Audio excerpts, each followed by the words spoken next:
Good morning to all of you. As you know, in last lectures we start the questions classification of business activities. What is the business?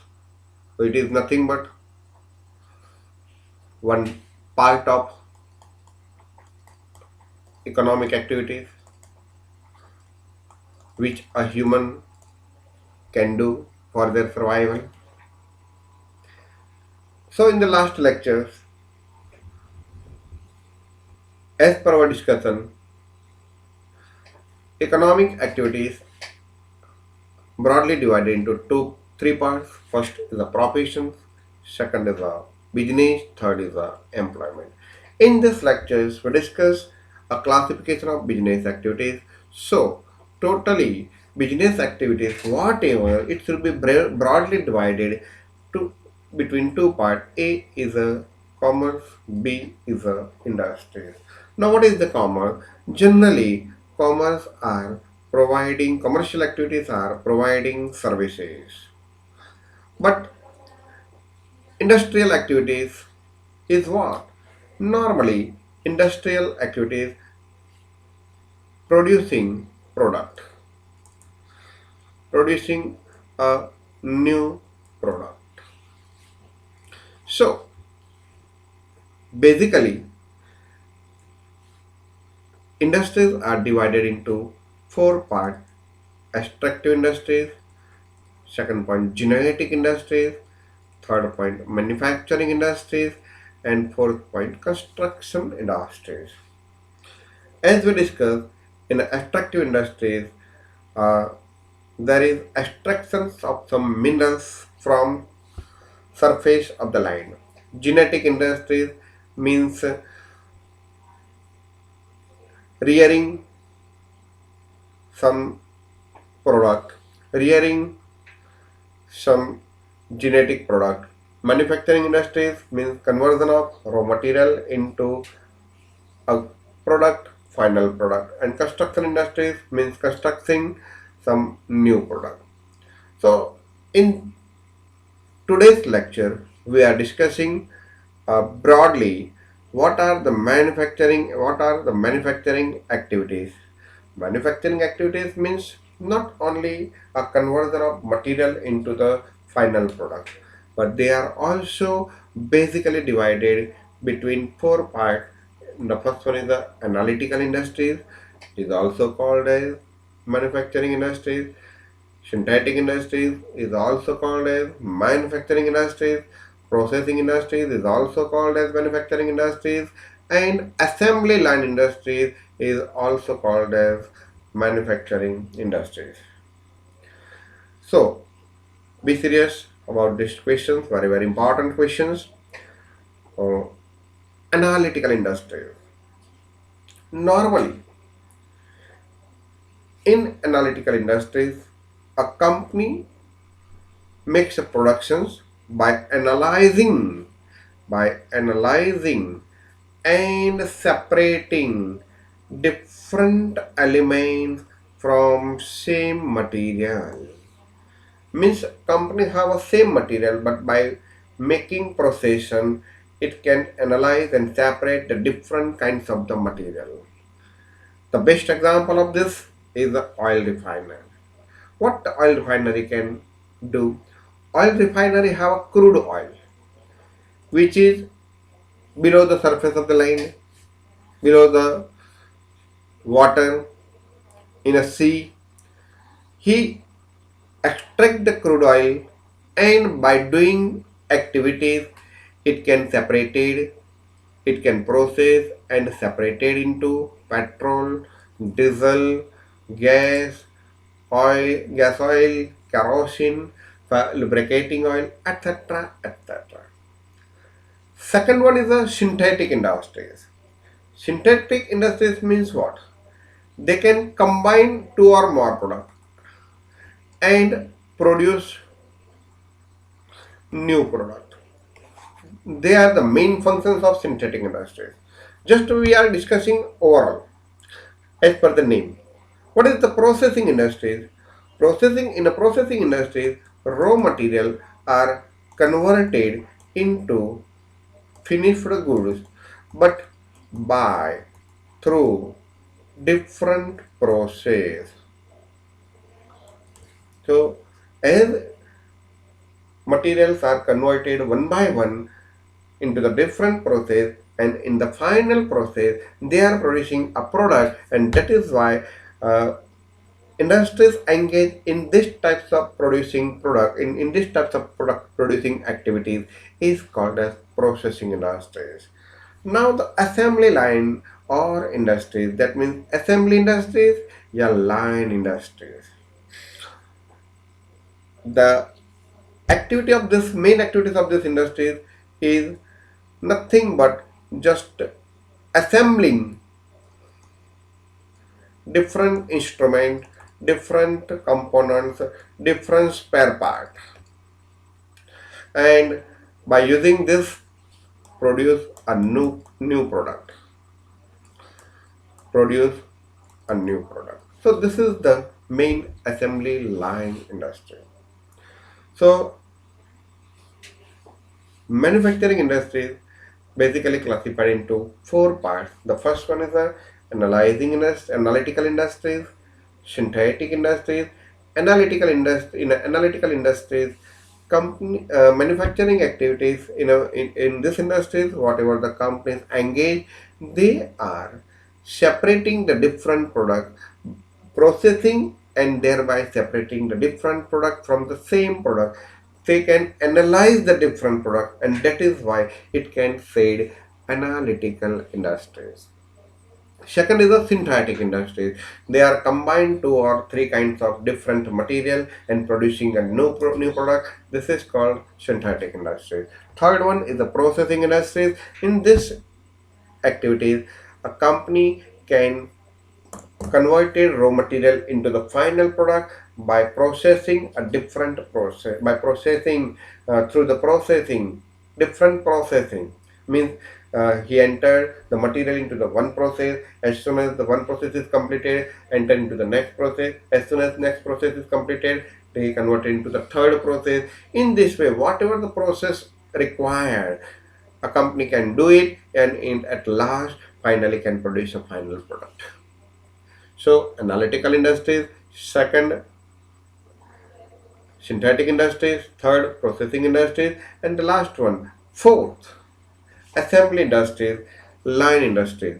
That means activities engaged in these types of industries is nothing but to combine spare parts or components or articles, instruments, whatever produced by the another companies, another industries. They just combine that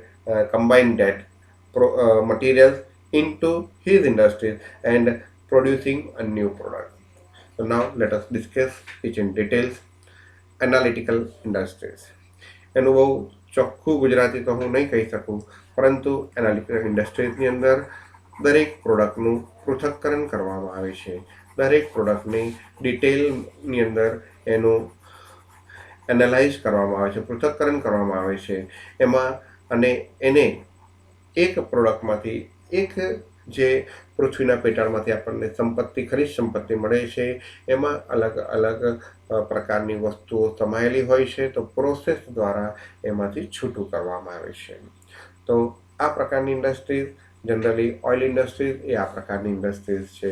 આપણને પૃથ્વીના પેટાળમાંથી કે દરિયામાંથી જે મળે છે એક ખનિજ સંપત્તિ, એક જે ઓઇલ મળે છે એ ક્રૂડ ઓઇલ છે, એવું યાદ રાખજો. આપણે જે પેટ્રોલ વાપરીએ છીએ, ગેસ વાપરીએ છીએ, બધું એઝ ઇટ ઇઝ નથી મળતું, પણ એ ક્રૂડ ઓઇલ છે, અને એ ક્રૂડ ઓઇલમાંથી પ્રોસેસ દ્વારા જે અલગ અલગ એલિમેન્ટ છૂટા કરવામાં આવે છે. સપોઝ કે ક્રૂડ ઓઇલમાંથી ગ્રીસ મળે છે, ગેસોલિન મળે છે, કેરોસીન મળે છે, એને પ્રોસેસ દ્વારા છૂટું કરવામાં આવે છે, એટલે એને એનાલાઇઝ કર્યું કહેવાય. એટલે આ પ્રકારની એક્ટિવિટીઝમાં જે ઇન્ડસ્ટ્રીઝ જોડાયેલી છે એને કહીશું એનાલિટિકલ ઇન્ડસ્ટ્રીઝ. તો અહીંયા લખેલું છે, in this types of industries many types of the products are manufactured by analysing. Analysing એટલે કે પૃથક્કરણ કરીને, એન્ડ સેપરેટિંગ છૂટું પાડીને, એમાં પ્રોસેસ કરવામાં આવે એટલે બધી વસ્તુ છૂટી પડે. જેવી રીતે આપણે દૂધમાંથી પ્રોસેસ કરીએ છીએ તો દહીં બને છે, બરાબર છે, છાશ બને છે, માખણ બને છે. તો કેટલો પ્રોસેસ કરીએ તો દહીં બને, કેટલો પ્રોસેસ કરીએ તો માખણ બને, તમને ખબર છે કેટલો પ્રોસેસ કેવો કરીએ તો ઘી બને. You know everything. તો ધ સેમ વે અહીંયા પણ એવું જ હોય છે. Analyzing and separating different elements from the most important point is from the same elements. Example આપેલું છે ઓઇલ રિફાઇનરીનો. Crude oil is process. શું પ્રોસેસ કરવામાં આવે છે, તેના પર કાર્યવાહી પ્રોસેસ કરવામાં આવે છે કાર્યપદ્ધતિનો, તો કે ક્રૂડ ઓઇલ પર. એન્ડ સેપરેટેડ ઇન્ટુ, અને એમાં કઈ કઈ વસ્તુઓ મેળવવામાં આવે છે? Petrol, diesel, gasoline, kerosene, lubricating oil એટલે કે જેને આપણે ગ્રીસ કહીએ છીએ, એ લ્યુબ્રિકેટિંગ ઓઇલ. સેકન્ડ વન છે સિન્થેટિક ઇન્ડસ્ટ્રી. આ ઇન્ડસ્ટ્રીઝની અંદર શું કરવામાં આવે છે? તો કે સિન્થેટિક ઇન્ડસ્ટ્રી શું કરે છે? તો કે in this types of industries શું કરવામાં આવે છે આ પ્રકારની ઇન્ડસ્ટ્રીઝમાં? તો you can see in this types of industries 2 or more material. શું કરવામાં આવે છે? 2 or more material are combined. એને ઇન્ગ્રીડિયન્ટ્સ કહેવાય. આ ઇન્ગ્રીડિયન્ટ શબ્દ તમારા માટે નવો નથી. કોઈ પણ વસ્તુ પરચેજ કરો, કોઈ પણ ખાવાની વસ્તુ પરચેજ કરો, કન્ઝ્યુમ્પશન ડાયરેક્ટ થઈ શકે, એની અંદર તમે જોશો તો ઇન્ગ્રીડિયન્ટ્સ લખેલું હશે. ઇવન તમે કુરકુરે પરચેજ કરો કે કોઈ પણ વસ્તુ પરચેજ કરો તો એની અંદર લખેલું હશે ઇન્ગ્રીડિયન્ટ્સ કયું કયું છે. તો in this types of industries 2 or more material are combined in the manufacturing process to produce a new product. એની અંદર ખાસ આ એક્ઝામ્પલ આપણે જે પેઇન્ટ્સ એટલે કે જે કલર બનાવીએ છીએ તે, જે કોસ્મેટિક આઇટમ્સ આપણે જે બધી વાપરીએ છીએ તે, સોપ, સાબુ બનાવીએ છીએ, મેડિસિન બનાવીએ છીએ, એમાં ઘણી બધી વસ્તુઓનો સમાવેશ કરવામાં આવે છે, ઘણી બધી વસ્તુઓ ઉમેરવામાં આવે છે. સપોઝ કે અત્યારે વેક્સિન બની રહી છે, તો વેક્સિનનો કલર જોશો તો તમને એટલી વ્હાઇટ જ દેખાશે. તમને જો અત્યારે વિડીયોઝ જોતા હોય તો તમને ખબર પડે, ન્યૂઝની અંદર આવે છે તો ખબર પડે. પરંતુ એની અંદર ઘણી બધી પ્રકારની મેડિસિન્સનો ઉપયોગ કરેલો છે, ઘણી બધી પ્રકારની વસ્તુઓનો ઉપયોગ કરેલો છે, ત્યારે એ વેક્સિન બને છે. તો એ સિન્થેટિક ઇન્ડસ્ટ્રીઝમાં આવે. એટલે તમને કોઈ એક્ઝામ્પલ આપે MCQમાં પૂછવા માટે કે આ કઈ ઇન્ડસ્ટ્રીઝમાં આવશે, તો કોઈ પણ કલર બનાવતી ફેક્ટરીઝ હોય, તો કોસ્મેટિક શોપ, પરંતુ ટૂથપેસ્ટ બનાવતી કંપની હોય, કોઈ મેડિસિન બનાવતી કંપની હોય, તો આ બધી જ કંપનીઓ જે છે એ અલગ અલગ વસ્તુઓનું ઇન્ગ્રીડિયન્ટ્સ કરે છે અને નવી વસ્તુ બને છે. અને હું તો એવું કહું છું કે પેલું તમને ખ્યાલ હોય તો પનીર ટીકા મસાલા ને બધાના શાક બનાવવા માટેના તૈયાર પડીકા મળે છે. તો એનું ઉત્પાદન કરતી કંપની પણ કઈ ઇન્ડસ્ટ્રીઝ કહેવાશે? સિન્થેટિક ઇન્ડસ્ટ્રીઝ કહેવાશે. Processing industries. તો પ્રોસેસિંગ ઇન્ડસ્ટ્રીઝ એટલે કોઈ વસ્તુનું ઉત્પાદનમાં મટીરિયલ સેમ હોય પરંતુ એના ઉપર અલગ અલગ પ્રકારના પ્રોસેસ કરવામાં આવે છે અને એક પ્રોડક્ટનું ઉત્પાદન કરવામાં આવે છે. જ્યારે એનાલિટિકલ ઇન્ડસ્ટ્રીઝમાં શું હોય? કોઈ એક જ પ્રકારનું વન મટીરિયલ હોય, એના પર ડિફરન્ટ પ્રોસેસ દ્વારા ડિફરન્ટ પ્રોડક્ટનું ઉત્પાદન કરવામાં આવે છે. તો ડિફરન્ટ પ્રોડક્ટનું ઉત્પાદન કરવામાં આવે તો એ એનાલિટિકલ ઇન્ડસ્ટ્રીઝ કહેવાય. અને સેમ પ્રોડક્ટનું ઉત્પાદન કરવામાં આવે અલગ અલગ પ્રોસેસ દ્વારા, તો એ પ્રોસેસિંગ ઇન્ડસ્ટ્રીઝ કહેવામાં આવે. તો જો in a processing industry raw material is process. Raw મટીરિયલને પ્રોસેસ કરવામાં આવે છે, એના પર અમુક પ્રકારના કાર્ય કરવામાં આવે છે, અમુક પ્રકારની મશીનરી વર્ક કરવામાં આવે છે through various stage of production. એ પણ અલગ અલગ સ્ટેજ હોય કે ફર્સ્ટ સ્ટેજ પતે, ધારો કે 3 સ્ટેજે પ્રોડક્શન થતું હોય તો ફર્સ્ટ સ્ટેજ પતે એટલે સેકન્ડ સ્ટેજ શરૂ કરવામાં આવે, સેકન્ડ સ્ટેજ પતે એટલે થર્ડ સ્ટેજ શરૂ કરવામાં આવે, અને થર્ડ સ્ટેજ ઓવર થાય એટલે એ તમારી ફાઇનલ પ્રોડક્ટ બનતી હોય છે. એક એક્ઝામ્પલ છે, કોઈકમાં 3 પ્રોસેસ હોય, કોઈકમાં 2 પ્રોસેસ હોય. Just like textile industry. તો ટેક્સટાઇલ ઇન્ડસ્ટ્રીઝમાં મેઇન શું હોય છે? કપાસ, જેને આપણે કોટન કહીશું, બરાબર છે. તો કોટન ઉપર પ્રોસેસ કરીને એના રૂના તાંતણા તૈયાર કરવામાં આવે, એટલે કે કપાસના એટલે દોરા તૈયાર કરવામાં આવે છે. પછી એનો પ્રોસેસ કરીને કાપડ બનાવવામાં આવે છે. પછી એના ઉપર બધી ડિઝાઇન્સ કરવામાં આવે છે. એવી રીતના પેપર ઇન્ડસ્ટ્રીઝ આગળનું ઉત્પાદન એ પણ સુગર ઇન્ડસ્ટ્રીઝ એની અંદર પણ શેરડીમાંથી સુગર મળે છે, પરંતુ એના પ્રોસેસ દ્વારા સુગર બને છે. તો આ બધી ઇન્ડસ્ટ્રીઝ એ પ્રોસેસિંગ ઇન્ડસ્ટ્રીઝ કહેવાય. Assembling line industry. Okay, in this types of industries, the different instruments or components or spare parts. So શબ્દ વાપર્યો છે instrument, components or spare part are assemble. Assemble નો મતલબ શું? એને ભેગા કરવા. To produce a new useful product. છે for example આમાં એક ઓટોમોબાઈલ એનું બેસ્ટ એક્ઝામ્પલ છે. ઇલેક્ટ્રોનિક આઇટમ એનું ઓટોમોબાઈલ બેસ્ટ એક્ઝામ્પલ છે. ઇલેક્ટ્રોનિક આઇટમ એ પણ બેસ્ટ એક્ઝામ્પલ છે. ઓટોમોબાઈલમાં બધું જ આવી જાય, કાર આવે, સાયકલ પણ આવી.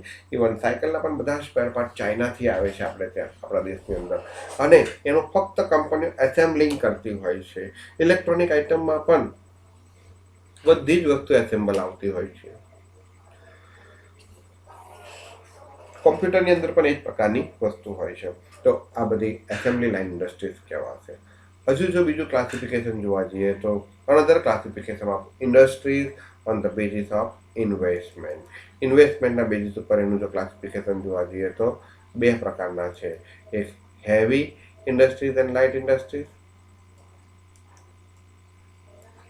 ઇન્વેસ્ટમેન્ટના બેઝ ઉપર heavy industries and light industries, large scale industries and small scale industries.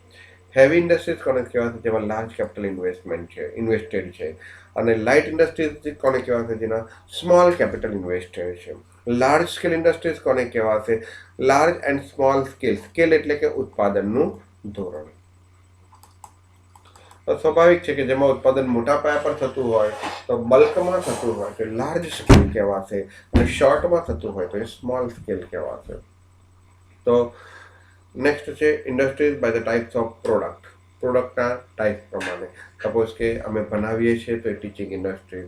કોઈ મેડિકલનું ઉત્પાદન કરતી કંપનીઓ હોય તો એને ફાર્માસ્યુટિકલ ઇન્ડસ્ટ્રીઝ કહેવાય. સ્ટીલનું ઉત્પાદન કરતી હોય તો એને સ્ટીલ ઇન્ડસ્ટ્રીઝ કહેવાશે. પછી સપોઝ કે ટુ વ્હીલરનું, ફોર વ્હીલરનું ઉત્પાદન કરતી હોય તો એને ઓટોમોબાઈલ ઇન્ડસ્ટ્રીઝ કહેવાશે. મીન્સ ટાઈપ્સ ઓફ પ્રોડક્ટના આધારે ક્લાસિફિકેશન. એટલે આમ જોવા જાવ તો investment point of view classification છે. એમાં હેવી એન્ડ લાઇટ ઇન્ડસ્ટ્રીઝ, પછી large and small scale industries, અને industries by the types of product. તો આ પ્રમાણેના એના ક્લાસિફિકેશન છે. તો જો heavy industries are those industries which required large capital investment and which are which have long productive cycles. એનું પ્રોડક્શન બહુ શોર્ટ પીરિયડમાં ના થાય. હેવી ઇન્ડસ્ટ્રીઝ હોય જેમાં લાર્જ સ્કેલ પ્રોડક્શન હોય તો એનું પ્રોડક્શન પણ માટેનો જે ઉત્પાદનનો સમયગાળો છે એ પણ કેવો હશે? લોંગ હશે. સપોઝ કે iron and steel, aeronautics, shop building, shop બનાવવી હોય એરોનેટિકની, એટલે કે એરોપ્લેનને બધું બનાવવું હોય તો કે એવું નથી કે તમારે 2 મહિનામાં 3 મહિનામાં ઉત્પાદન થઈ જાય. ઘણી વખત તમે જોતા હશો કે આપણી કંપનીએ રાફેલનો સોદો કર્યો હતો, તો આપણી કન્ટ્રીએ રાફેલનો સોદો કર્યો હતો, તો એ રાફેલનો સોદો કેટલા વર્ષે આવ્યો? અત્યારે સોદા કરો તો 2 વર્ષે 3 વર્ષે તમને મળતું હોય છે, કારણ કે એમાં એટલો સમય જતો હોય છે. તો which have a long productive cycles. Light industries, they are light industries એટલે કે એવી ઇન્ડસ્ટ્રી